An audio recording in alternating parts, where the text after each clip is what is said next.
Hello बच्चों, let's read this question. This question says that which of the following is not a criterion for classification of living organisms. तो basically इस question में हमसे पूछा गया है कि ऐसा कौन सा क्राइटेरिया है जो कि क्लासिफिकेशन ऑफ लिविंग ऑर्गेनिज्म के लिए नहीं है. Option A, body design of the organism.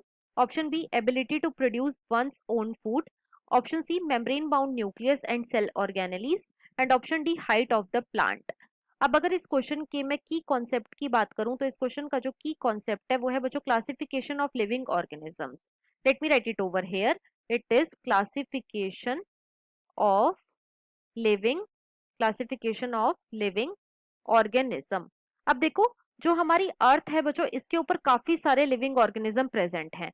तो हम इन सारे लिविंग ऑर्गेनिज्म को एक साथ स्टडी तो नहीं कर सकते. तो इसीलिए हमने क्या करा, इसीलिए बच्चों हमने क्लासिफिकेशन कर दिया लिविंग ऑर्गेनिज्म का. और ये जो क्लासिफिकेशन था ये किसी ना किसी बेसिस के ऊपर डिपेंड था. राइट, अब ये कौन कौन से बेसिस हो सकते हैं तो इनको हम बच्चों ऑप्शन से चेक करेंगे.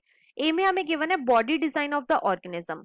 तो बच्चों ये एक क्राइटेरिया है of classification of living organism. Right, जो ऑर्गेनिज्म है उसकी बॉडी का डिजाइन कैसा है, क्या उसके अंदर सेल वॉल जो है ये प्रेजेंट है या फिर नहीं है, तो उसके बेसिस पे भी हम ऑर्गेनिजम्स को क्लासिफाई करते हैं.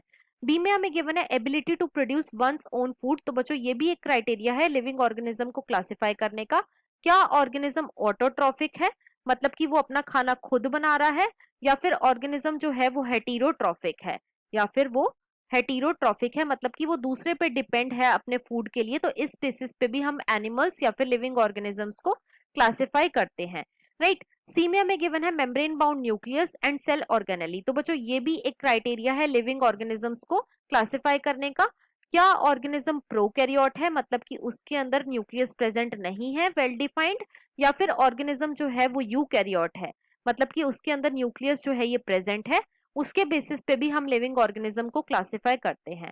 लेकिन डी में हमें गिवन है हाइट ऑफ द प्लांट. तो बच्चों ये कोई भी क्राइटेरिया नहीं है लिविंग ऑर्गेनिज्म को क्लासिफाई करने का. राइट, अब क्वेश्चन में हमसे यही पूछा गया था कि ऐसा कौन सा क्राइटेरिया नहीं है लिविंग ऑर्गेनिज्म को क्लासिफाई करने का, तो वो है बच्चों height of the plant. So the final answer of this question is option number D. I hope you understood it well. Best of luck.